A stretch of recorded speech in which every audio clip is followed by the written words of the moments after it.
C'est encore moi, Emna, poutine aficionado, feminist bitch. Mais surtout, braillarde professionnelle. J'ai mes cartes pis toutes, là.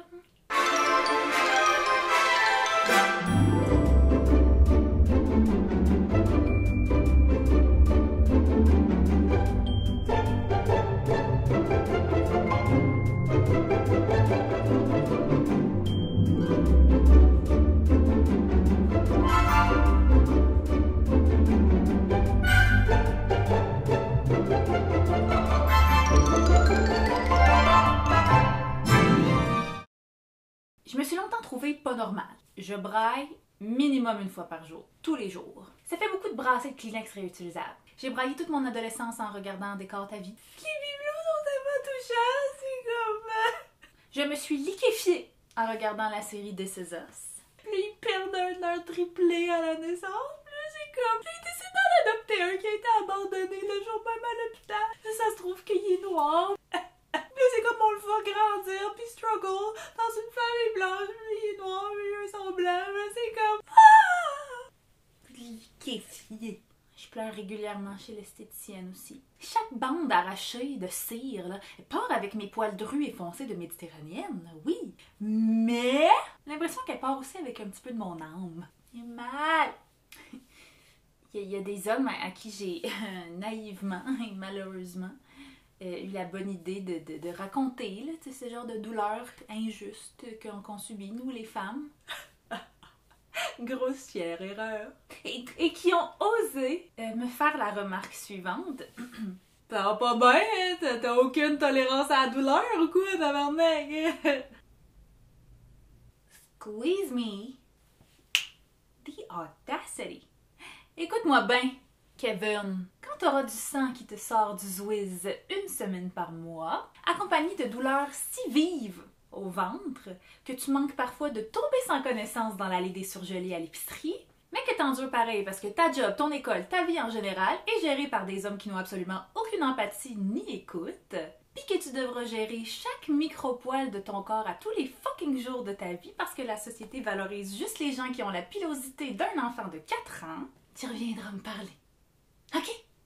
D'ici là, comme disait la grande sage Rachel Green dans Friends, no one told you life was gonna be this way.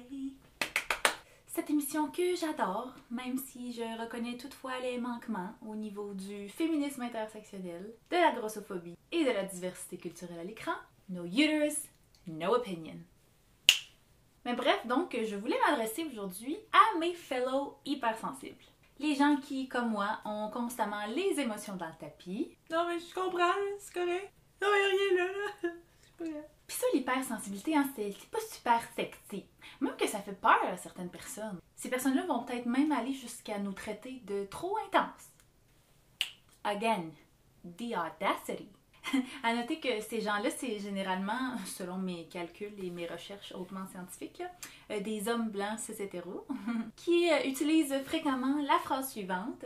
Hey, moi, mes ex, c'est toutes des folles, tabarnak. Toutes aussi. Fait qu'aux gens hypersensibles qui nous écoutent, votre chum ou votre blonde vous dit chérie, faudrait sortir les poubelles. Au lieu de oh chérie chou, s'il te plaît, aurais-tu l'amabilité de s'il te plaît sortir les poubelles, oh my god, je t'aime tellement. Puis vous êtes en panique totale parce que clairement ça veut dire qu'il ou elle va vous crisser là puis partir avec le ou la caissière de chez Maxi. C'est pas grave, c'est correct de vous sentir comme ça. C'est normal. Votre boss a juste répondu OK. Pas d'emoji, pas de point d'exclamation, tu sais, comme mort en dedans, à votre dernier courriel. Puis vous êtes déjà sur Job Boom parce que vous êtes convaincu que votre boss vous haït. Puis vous faites une crise d'alarme de 40 minutes dans le coin du bain. C'est normal, c'est normal.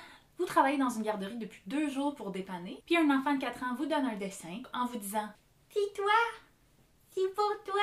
Puis qui vous aime. Puis vous avez dû vous embarrer dans les toilettes pour pas morver puis brailler dans la collation de l'après-midi. C'est pas grave. C'est normal, ça aussi. C'est correct de vous sentir comme ça. Vous n'êtes pas anormal ou anormaux. Vous êtes valide, puis vous avez le droit d'exister. Oh oui. Mais j'apporterai juste une petite précision. Si par contre, tu chignes à tous les jours sur Twitter puis dans le Journal de Montréal, parce que t'es juste une pauvre victime d'un système oppressant qui punit les chevaliers de la liberté d'expression comme toi, mais qui encense les satanés gauchistes woke puis les méchants islamistes, mais t'es pas hypersensible, mon chum. T'es juste Mathieu Bock-Côté pis t'as beaucoup manqué d'attention pendant ta jeunesse. C'est tout. One love, MBC. Bye. Bye bye. I'll be there for